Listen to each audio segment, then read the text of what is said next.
গত বছর ২০২৫ সালে যারা এসএসসি পরীক্ষা দিয়েছিল, তাদের পাসের হার ছিল ৭৮% এবং সবচেয়ে বেশি পাস করছে কোথায় জানো?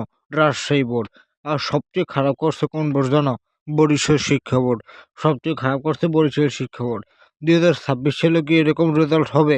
নাকি ৭৮% ছাড়িয়ে যাবে? নাকি ৯০% পাসের হার থাকবে?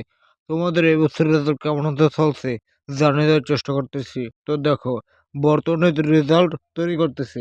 তোমাদের সামনের মাসের ২০ তারিখ রেজাল্ট প্রকাশ করবে। সেহেতু হাতে রয়েছে মাত্র কয়দিন? ১৫ দিন আর ২০ দিন। ১ মাস হাতে বাকি রয়েছে। এখন থেকে তোমাদের রেজাল্টগুলো প্রস্তুত করতেছে।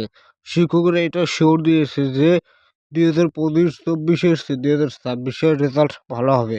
কেননা বর্তমানে বিএনপি সরকার এবং কোনো খাতা শিক্ষার্থীরা দেখতে পারেনি।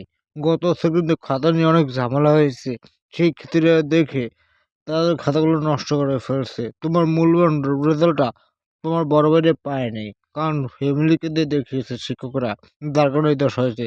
কিন্তু এবছর আর সেই সুযোগটা হয়নি। যার কারণে এবছর রেজাল্ট খুবই ভালো হবে।